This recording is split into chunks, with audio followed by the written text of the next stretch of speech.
Welcome to another episode of Narratives in Black. I'm your host, Amanda Shea, and today we're sitting down with a true force in creative liberation and visual storytelling, Stefanie Belnavis. She's a licensed mental health clinician, a perinatal movement psychotherapist, and a self-taught, y'all heard me, self-taught portrait photographer whose lens is always focused on healing and humanity.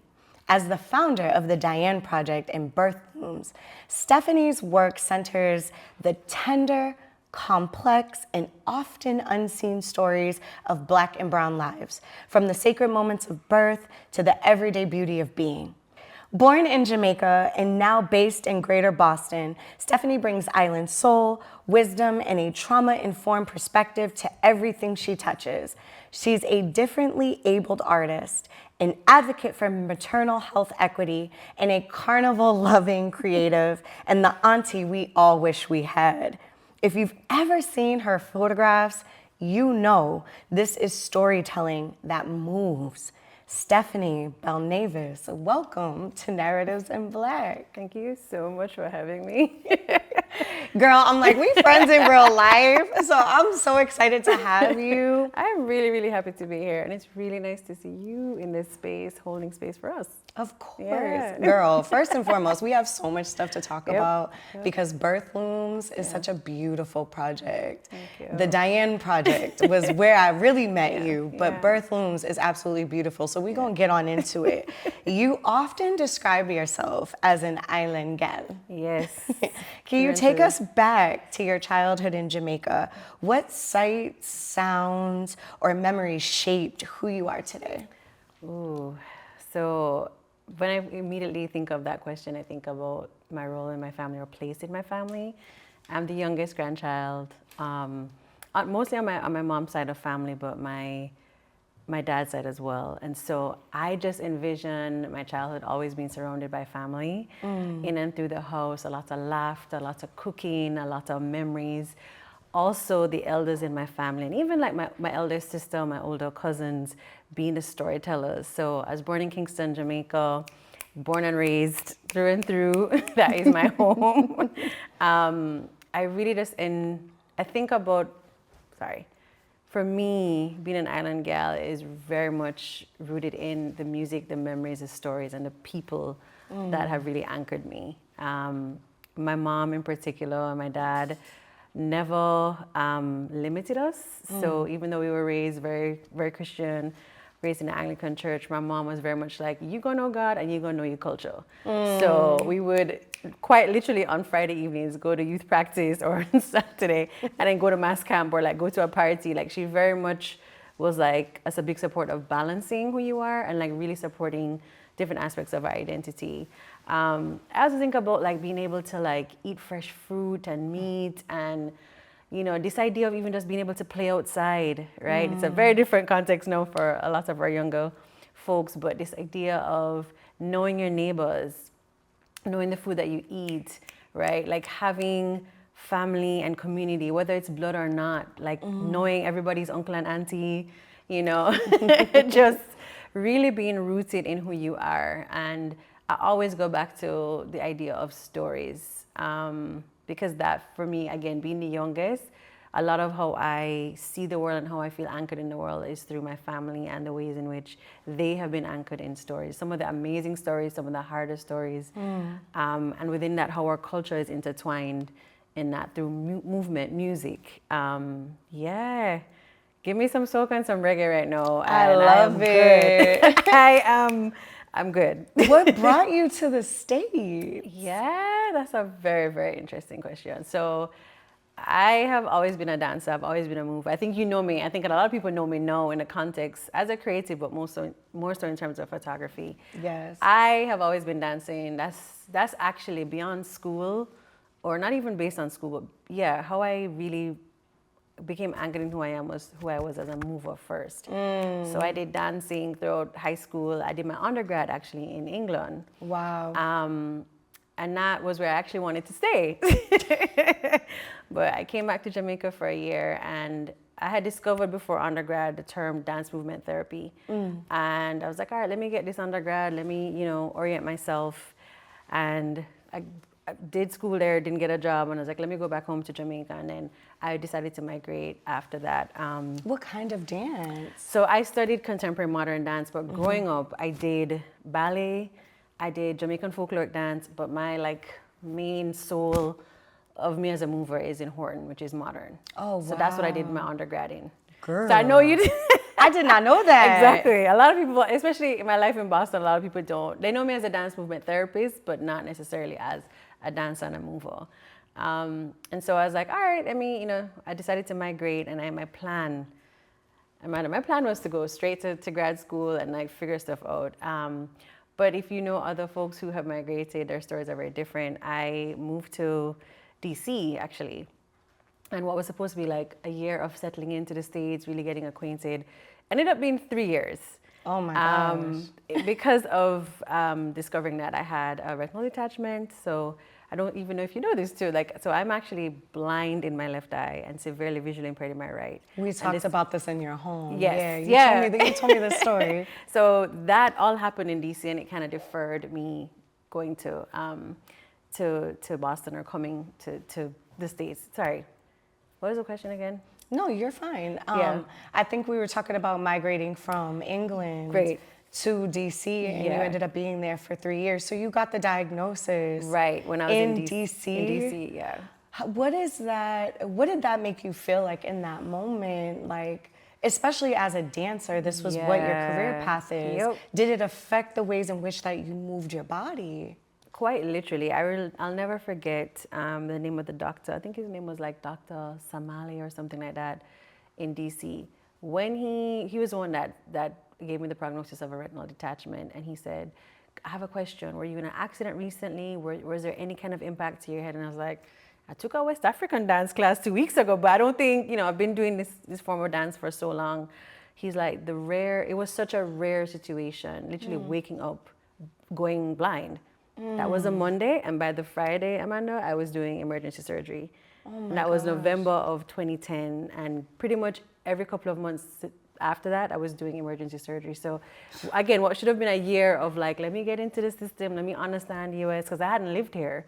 I was like, all right, I'm figuring this out. And with every surgery, hopeful, but I have never regained vision in my left eye, and they were able to save my right eye, but it was always this hope. And then I did my last surgery in March of 2012. I had applied to Leslie University here. Wow. I applied 2 years ago, and then I deferred it. And I was like, listen, I remember my parents had come up for the surgery, and my mom was like, why are you so calm? I was like, because I'm going to school in the fall.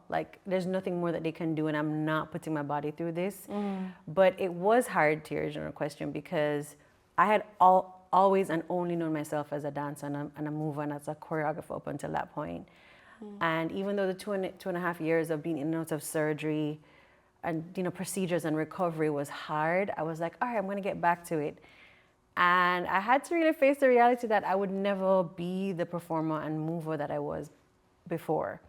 It would just be different, right? And this idea of going to school to do my master's in dance movement therapy felt even more anchored in this decision, because as a creative, before I even had the language that I have now, I loved performing and I loved dancing, but I actually loved choreographing more so, because I never wanted to create movement on people. I wanted to always collaborate with them and ask them, how does this feel to move this way? Because that's not how we were taught to move as dancers. You were taught a technique and it was put on your body. And, and not that everything was forceful in that way, but there was larger societal expectations of how you're supposed to dance and move, and how does that then reflect in terms of your skill set. And for me, I felt like choreography gave me the freedom. And so dance movement therapy, even though we're not performing dance, it is very much from a therapeutic space. It is really anchored in your story, your association of movement, whether that's a simple movement of breath, of controlling your breath, or even navigating your eye contact, or noticing how you're adjusting when you're talking about something uncomfortable. It felt like a really beautiful segue. And it was also very hard because I think even to this day, I still am navigating the sense of grief and loss. around this chapter of my life where I thought like, you know, it was going to look very different. But I'm also like really grateful for how things turned out, because how you've come to know me as a photographer is after graduating, I was like, great. So I know I have this beautiful degree and I'm working in early childhood mental health, doing the work, but I was so disconnected to my body. And I had to like sit, like life was like showing me, you're not moving anymore. You're not as connected to your body. But you also have always been a creative, Steph.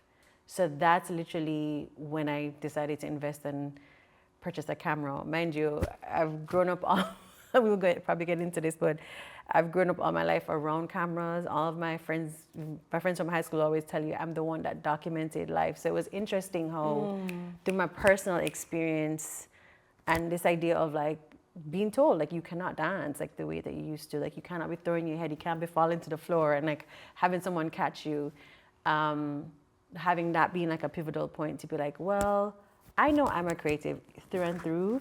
Oh, I'm so sorry. I know I'm a creative through and through, and so wanting to make sure that I really centered that first, and what came from that was, okay, Steph, pick up the camera, just explore. And I'll always identify as a mover. I don't think I practice or I'm in the same spaces to practice like I did before, and that's okay, because what feels helpful for me is more so West African ways of moving or traditional folkloric dance and modern. Sis, that's a hell of a story. Yeah. It makes so much sense though, as far as like you saying back at home, everybody was like, Steph is over here documenting life. Yeah. And now here you are put in a position where you have to kind of tell your story through that. Yeah. And anybody that's a dancer or anybody who's a gymnast, I'm an ex-gymnast. Come on. Listen, but there's like this, as beautiful as it is, right? There's a sense of, like you said, grief and loss when you're no longer able to do the thing that you love to do. Yeah. Like I used to be able to touch my toes. I cannot touch my toes no more. Like everybody's like, girl, you just need to stretch. But there's this disconnection, disconnect of between your mind, body, and your spirit. Yeah. And as we know, you know, you're from a Christian background. It's like, that's the Holy Trinity. Let me tell you something about that. And I think this is also going back to the question of like, how did I kind of land where I'm at? I don't even know if that was your question, but that's where it kind of registered for me. This is a testament to my parents. We, again, grew up in an Anglican church, was there Friday, Saturday, Sunday. You think that we're like For hours, opening and closing the church. And one thing I'll always have respect for my parents when it comes to this is at our church, and I think in many other denominations or the church culture. Yeah. You're not really supposed to be in a position of, at least at our church, you weren't supposed to be in a position of leadership if you were not confirmed. And I remember at a very, very young age, I had questions about that. I was like, okay, well, I know how I feel when I praise God, when I do this, when I practice, I'll say practice religion in this way, but I don't feel, I'm talking about like being like 7, 8. It was around 8 years old too, because I was the dance troupe captain at 8 years old. Wow. Now I'm telling you, I'm choreographing on like teenagers and they're listening because I had such a strong command of my body and I just saw movement. Like it was, in school I was all right, but in the space where we got to move, I just saw it made sense to me. And you're supposed to get confirmed around like age 11 to 13 around that time. And I remember saying to my mom, I'm like, I don't feel ready for this. Like, I'm not interested in this. Not because I was being rebellious. I just had so much questions and I wasn't a rule follower like that. Like, I was like, I'm going to be curious. Still not, right? And I appreciated that I think initially there was some like resistance, but they allowed me to still, lean into my decision, and I was still able to lead in the church. Wow. Again, that's not really what was practiced, but I think because of my skill set and how I was really like, we were doing plays, like dances, whip up dances in a matter of 24 hours. Wow. And I think that was something that I will always like hold, and that stayed with me. So even when I got the first diagnosis with my vision, I was like, okay, it was very, very scary. Like imagine, every time I describe it, you wear makeup sometimes. Like imagine if you go to bed and you don't like take off the makeup, and sometimes you wake up and your eyes are groggy. That was literally what was happening, Amanda. It was like a shadow of a curtain, over a span of 24 hours was like coming in. That is very, very scary. Scary, absolutely. But I remember after the first surgery, and again, it wasn't that the prognosis was any better, but I was like, I'm gonna have to figure this out. I am going to figure this out in a way that like works for me. It taught me to really lean in and to family and ask for help. I had an amazing community in DC, which I'm some of my closest friends still to this day. I haven't cut my hair because it was so hard for me to even like just brush my hair because of where stitches and stuff were. And I was like, all right, cool, I'm gonna rock a low hair. We're still gonna be cute. Period, because the face card never declines. We're still gonna be cute, but it was like, I couldn't avoid it. Yeah. Right, I couldn't avoid what was happening to me because physically, like, it was very... And it just happened out of nowhere. This wasn't something genetic. Nope. This wasn't something I think after the fact, there was an assumption around it maybe being genetic. But when I tell you, everybody in my family is blind. We've been blind, like as in really poor vision over the years. So every year I'd get my eyes checked and everything. And I remember 2 months before this, like, I remember coming and it was a year into my grading. I was like, all right, I saved up the almost $100 and I went and did the full eye exam and it was fine. So again, the retina specialist was like, you did an exam 2 months ago and they didn't say anything. I'm sure they did, but it basically was a condition called... That's a whole nother conversation, as you know. Whole other conversation. Which I'm sure probably led into where you're at now as far as like prenatal. Yeah. Perinatal, excuse me. Listen, it was one of those things where I'm like, first of all, I wish I had... I think it was just so quick that it happened that I didn't have the language at the time to like really advocate in that way. But I will always hold, I'm messing up his name, which is bad. But that retina specialist guy was amazing. He was like, I'm going to be honest with you every step of the way. And he was. He was like, this is what's actually, he's the one that actually explains to me what's happening. Wow. Right? Was he a person of color? He was. He was an Indian man, a short little Indian man. Of course. I kind of figured that by the last name that you said. Interesting how you've went through these exams and then here you are. Thank God it was somebody of color, right? Because he was able to guide you. And I feel like because we are in those spaces with people who represent who we are, it makes it a little bit more easier for us to kind of take that wisdom and that advice, right?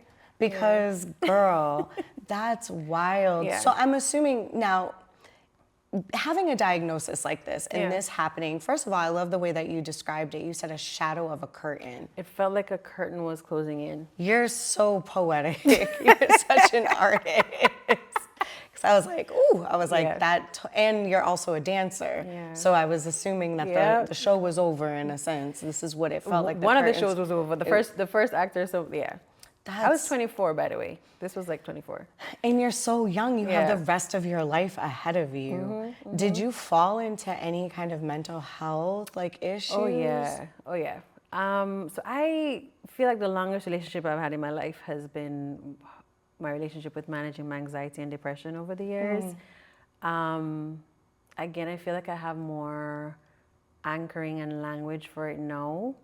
But at the time, I think just even thinking about this idea of like migrating to a new place. No, I've visited the States for many years prior to that, but living here in Jamaica, we have a saying, come live with me and come see me and come live with me is two different things. So coming to see me is one thing, but then coming to live is a different thing. So living in the US was like, it was a whole other adjustment, right? A year later, this happening. I have always been very academically driven. Education in my family is very, very important. So then to defer this other dream of going to grad school was like a whole other thing. So I feel like in that stage, everything was a little bit compounded. I also wasn't working as a dancer. I was actually working as a concierge manager for those 3 years in an amazing condominium in DC. And shout out to you see when you live good with people, it always comes back to you. I remember the first surgery I did, I had just started as a manager. Before that, I was just working weekends. And my insurance hadn't come in yet. Ugh. And thank God for one of the residents, because back then we had BlackBerry messengers. Oh yeah. And so he used to send like broadcasts and everything. And he saw it and came to he was a doctor. He came to the hospital and helped. And shout out to the board members, like they rallied for me. Beautiful. Right. And from that day, every time I had to go away for surgery and recovery, everybody rallied. Like and I could be like, I hate this job, I hate this place, I'm not living my dream. But the type of person I am, I'm so relational. Even if you're somebody on the street, I'm gonna like acknowledge you. I want you to, in that space, I was like, this is my job, but these people are coming home and they need to feel like they're coming home. Right? And even when I decided to come here for school, they were like super supportive. And it didn't have to be. These are people who are living their life. They're politicians. They're, you know, in society in a very established way. They don't have to care about the front desk staff. Right. You know, so and 9 times out of 10, they certain don't. places they don't. They don't at all. But I think that also like is attributed to the fact that you also are somebody who is now went from a visitor to now living here. So you wanted to open the doors and open the space up to make people feel like they're at home. Because this is now your home away from your home. So that's a testament to your character. That's why you had community rally in the ways in which they did. Because if anybody knows you and knows your energy, you're always welcoming. It doesn't matter who they are, where they come from. That's just your spirit. I just feel like life is first of all, we don't have very long on this side of the earth, and I just feel like it's nothing to be kind and generous to others. Right? You know how many times just somebody like looking at you and like, giving you a smile, or like, you know, in our culture, hey sis, like I see you, like that can literally change their day. And it doesn't cost anything. It's not anything burdensome to you, right? Just to be nice. Just to be nice. Or just acknowledge someone. Right. Right? Even if you're having a terrible day, good morning, you know. I was going to say, so coming here, I'm sure, was a culture shock. Because in Jamaica, in the islands, as Caribbean people, you know, if you've ever had the opportunity to be outside of the States, it's just different. It's different. You know, like you said, living off the land, the culture, the community, the traditions, knowing your neighbors. We have that conversation all the time on this podcast where, you know, we've deviated so much in American culture from that space. You know, I'm an 80s baby, so we grew up knowing our culture, you know what I'm saying? Knowing our neighbors. And if you did something in the neighborhood and somebody else's mama saw you, you gonna get in trouble because they're gonna tell on you, period. They'd be like, don't be doing that. So I can only imagine like the culture shock. What were some of the things that when you came here that you were like, oh yeah, I'm definitely not back at home? Definitely the food. I know that's gonna be one of them. Well, definitely coming to Boston, it was the lack of acknowledgement of people, and it is still so casual sometimes. And I'm like, this is your bus driver. This man is at the convenience store. Like it's a transient city. Which I think, you know, there's like two folds to that. There's the benefit of that, and there's like the hard part of that. And I think also knowing that I'm coming here, I'm not born and raised here, I don't live here, like I wasn't raised here. There's also that piece of like me being also a part of that, you know, transient space. I mean, I'm still here, I'm still here, but just sometimes as well, the need to like differentiate. I mean, I love positionality statements, but sometimes it's like, can you just see me as Stefanie? And like let everything else fill in after? You know, sometimes I feel like you have to like, I'm Stefanie, I'm Black and Indo, like everything in that way. And it's, sometimes that can feel very taxing, especially if you are thinking of spaces of, in society, like if you are usually a person of color, like it feels sometimes like, okay, let me bring it into the room, you know, when it's like, I just want to show up and like have a conversation with you. Right. Instead of showing up as the intersectionalities of my identity. But America is definitely much on that basis where it almost feels like boxes you have to check as opposed to just showing up as your authentic self. And I think for me, growing up in the islands is not to say that we didn't like acknowledge different intersecting identities, right? But it felt like more collaborative in that way. Like it felt more so integrated, right? I have friends from so many different racial and ethnic backgrounds, and when you hear them talk, they probably speak worse patois than me. And like, I'm like, all right, cool, you Jamaican, like you're the anchoring being Jamaica. Not to diminish like the differences within that, but there was a strong, I mean, we're very proud people, and I'm very proud to say I'm Jamaican. You know, like very, very, very proud. Even like that was something different too. Like I work in academia as well. So there's spaces where you get insinuation of like, oh, but you don't look and sound like, oh, you know, or like All the those people. time. And I'm like, who are those people? You must have met everybody in the world to say you don't sound like a Jamaican. I'm like, oh, you must have met all of us then. Tell me how that was. Like, I just flip it back on them because there is an aggression within that just feels, maybe it's out of a space of ignorance, but it's still hard to put on me, and I don't want you to put it on me. So I Right. definitely have stronger boundaries with how I engage in those conversations, because I don't want to leave feeling like, oh God, you just drained me, right? Yeah. Protecting your peace is very much, I feel like that's one of your top like obligations to Yes. self, is you're Yeah. like, I don't deal with nothing that's gonna disturb my peace. Yeah.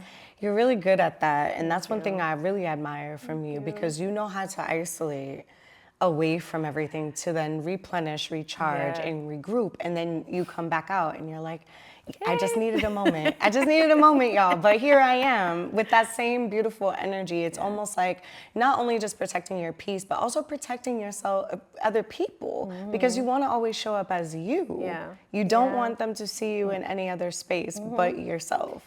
I think, and that's also something that I also have to take ownership as well for myself, because even the part of this conversation of sharing my roots, I continue to evolve and I'm intentional about how I evolve, but I also have to hold myself accountable when I'm not being true to myself. And oftentimes there are physical indicators that show me that, like, I'm not getting rest, or I am avoiding, so I'm focusing on a certain area of my life, and like this whole side is like, you know, blown up in that way. And so coming back for me is the relational practices and creative practices. Like, I need to journal. Like, I need to blast music throughout the house. Like, I need to have a whole dance party in my space. I need to have my FaceTime calls with my family to ground me.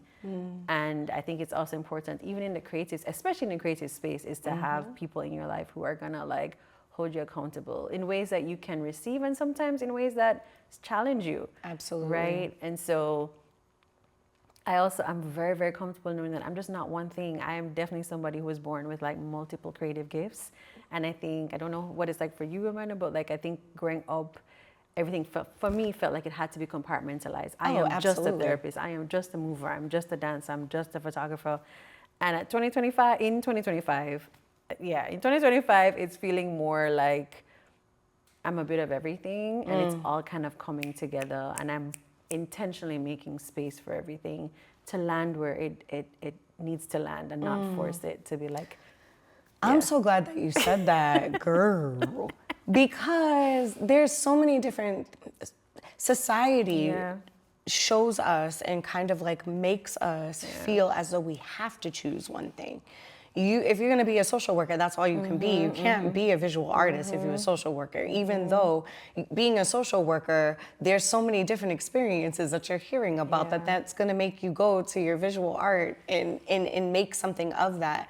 But I think that because of where we are in 2025, we can remove all of those boxes. We're seeing a lot of different artists, especially mainstream. I mean, Tyler, the Creator, is like probably one of the biggest examples to me. Tayana Taylor, one of the biggest examples to me, that's like, okay, I started and you know me of this, but just understand that I am so many other things outside of just this one thing. And because you talked about family and being rooted, your grandfather's film camera played a profound role in shaping your creative path. Can you describe what those background portrait sessions meant to you then and what they symbolize now? I have such like big joy when I think about my childhood, and I know that is a blessing. I know that is such a privilege. I always joke and tell people, because I'm the youngest, my parents didn't take a lot of photos. I don't have a lot of like baby pictures of me, right? But I do have like a great childhood when it comes to like memories. Both of my parents' lived abroad for most of like my childhood into adulthood. They had separately retired and lived both in Fort Lauderdale in Florida. Oh, wow. So whenever they would come to visit, so particularly my mom's parents, Grandpa Ernest and Grandpa Christine, when they would come to visit, they'd come to visit Jamaica for like a good couple of weeks, right? Or it felt like the whole summer, but it's probably like a week or two, to be honest. And there was always a combination of like family coming in. We'd have like big Sunday dinners, and again, a lot of like storytelling and laughter in the living room, us playing games. I have, cousins my age would be running up and down and stuff. But my grandfather would always have his little Leica camera and his camcorder. Later on in life, he had a camcorder, which I would love to actually get copies of those cassettes, because I have his camcorder now, but I'd love to see like, what was I like at age 7, right? Because he has it. But he would document everything, and like the Sunday dinner before they would leave, we would all like in the backyard line up each family, take a photo, then the big family photos. He would literally ensure that we document that time. And it became so customary for me that I was like, this is what everybody's family does. But as an adult, I see the value in it. Even though now we are very much a digital world, and people may have very complex relationships with their families, I understand that. But it wasn't anchoring. It was something that happened every time. Also, in between those moments, like my grandparents would ask us about our day, ask us about school, ask about our passion. And you also have to understand, coming from a Caribbean family, I have 2 older sisters. One of my older sisters is also an artist. So for us to be able to pursue the arts coming from the Caribbean is not very typical, right? Like having undergraduate degrees, and then later on, she's an art therapist and I'm a dance therapist. So that's the irony of it too.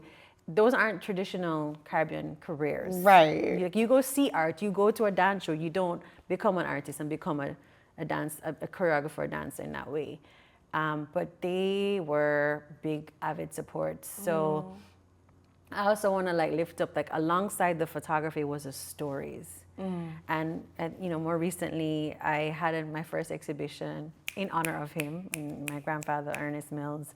And it was magical in a sense of the curation process. Amanda, I've never curated a show like this. I've curated a lot of different things, but the show was really special because it was also the first time, imagining not having a lot of like association or visual representation of your childhood, like photos, to then being able to see photos from 1968 of like stories and memories that you've heard all throughout your life actually captured on a film Polaroid.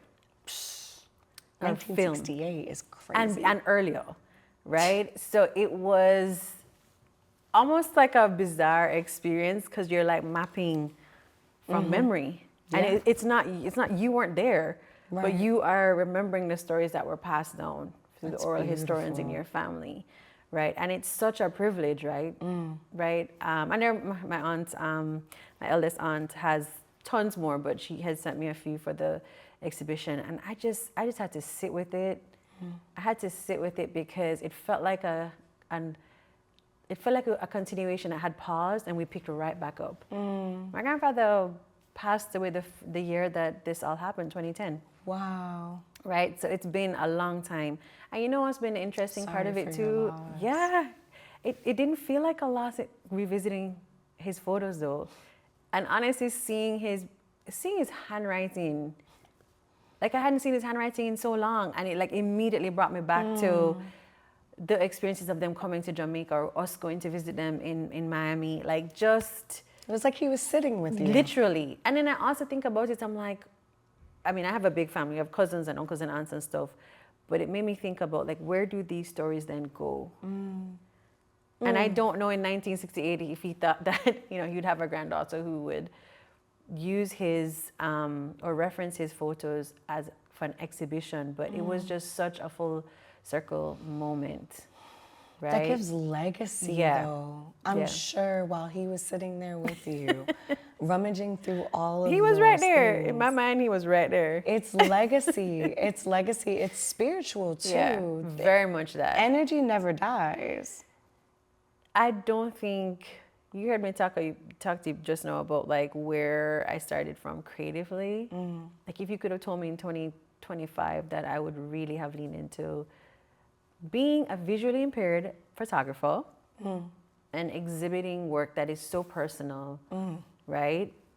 And also a lot of folks that even came to the exhibition said, and I said it, I was like, you don't have to be Caribbean, you don't even have to have a positive relationship with your grandparents or even with your family. Right. But a lot of folks came into this space and literally were taken to a different time. A lot of folks talked about how it just brought a sense of pause for them to like reflect, and how that's not necessarily a practice that they have done.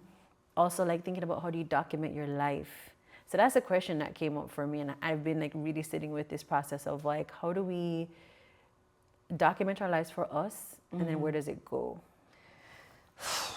That takes me to like journalism a little bit, because even though you're a visual artist and you're a photographer, you are archiving our history, your family's legacy, your legacy, but also societal legacy.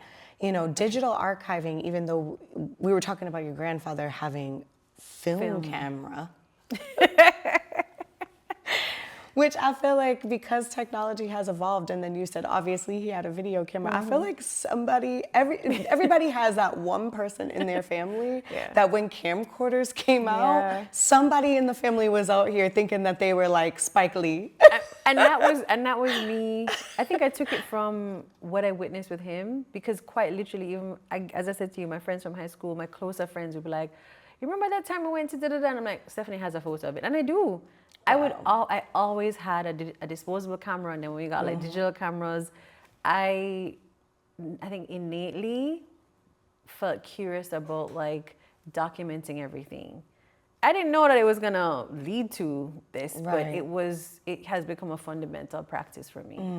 And I think the irony of it being the lens being through photography, right? That was a pun. Yeah. Girl, you are a poet. I think also it's in your blood. Yeah. It's innate, you know, because of the storytelling, your culture, and how rooted you all are. And then to see someone in your family basically do what you're doing now, it's in your blood. And also the legacy of being self-taught. Right? I didn't go to school for this. Yeah, I was gonna say, because I'm like, girl, first of all, disposable cameras to now is a big jump. Yeah. What was it, and what skill, how do I want to frame this question? Basically, what I want to know is like, what avenues did you take to learn more of how to use the camera? Because, you know, we know that some cameras, for those who do not know, they shoot manually too. Yeah. But they shoot automatic, excuse me, but if you really want to become like professional and be able to shoot in all elements, you need to kind of learn, you know, lighting and disposition and composition in your photography. So what were some things that you probably picked up along the way, or were you just like fiddling around with buttons until you figured it out? I think it's a combination of everything. I will say shout out to my Boston community. I have an amazing community who, especially in the first couple of years, who was like, hey, I have a new camera, I have a new lens. I would turn my living room into a home studio. Right? You see that space. You can turn any space into a studio. Literally. And I would play, you know, I would literally just play with lighting, play with my camera. I would rent different lenses and just kind of experiment. Also both like in studio and out, right? I would just always have my camera, and I would honestly carve the time out where I would say, okay, I'm going to go for a walk today, and I'm going to literally give myself 3 hours to just explore. Even if I'm taking a photo of the same flower for an hour and a half, like just explore my lens and my camera. I'm very much a visual learner, like a tactile learner. So I had, even with that too, adjusting to your different learning styles as you get older, as you engage with different activities. And I also then, coming back to the storytelling piece, it was like, yeah, I'm mastering like how I use the equipment, but what is the story that's here to tell? And so it's one thing for me to say to my friends, hey, I have a new lens, can I photograph you? But I would ask them like, what is something happening in your life, or what's the meaning making of this shoot? Or, I mean, I photographed you, so it's... Girl, because you definitely asked me like, what space are you in right now? Like, what are is you the trying to meaning portray? making of these images for you in your life right now? And that then shifted, even during the session, like people like, oh, I'm not comfortable, and as soon as I start with breath, because we gotta get grounded, and I invite breath as a guide in our session. So that was something that I was like, nobody taught me to do that, but just being so in relationship with others, I'm like, okay, especially if I'm photographing for the first time and you don't know me, right? You need to feel and know that you are in control of the space. And if there are ways that we need to pivot and adjust, it still needs to come from a space where you feel comfortable. Right. So I think it was both of like, YouTube University. I stay At there. first, and now we then- have chat GPT as well, y'all. No, but it was one of those spaces of like, what does this button mean? Like when I say like learning to use a camera from scratch, and shout out to my Canon. I know I use Sony, but my Canon was my Canons are the best though because of the interchangeable lenses. Yes, yeah. And it's like the cheaper way of going about it because Sony's a little expensive, but Sony is a good camera. I have a Sony now, but we do, as you see in the studio, we got some Sonys and some Canons still hanging around. No, but also knowing with my disability also what accommodations do I need with my camera, or how do I communicate that with folks so that you're not holding my concerns with what I'm navigating, like you're still being present. So that came from continuing to be open and transparent with folks. And that is maybe because of my background as a therapist, but yeah. I think what you're saying is so pivotal when it comes to photography, especially. I think people sometimes just think that it's a point and shoot type of situation, but uncomfortability shows awkwardness, shows up. Vulnerability shows up on that lens. When you look at your pictures, you can feel everything that you're trying to provoke out of that subject and out of the space. Some of my favorite settings that you create are outside. I'm not gonna hold you. Like your sets are so gorgeous. It reminds me of like the motherland. Like if we were in Jamaica, this is what it would look like as a setting. And I love that because, most of the time when we're amused and we're scouting for spots, we want the most beautifully aesthetically pleasing place.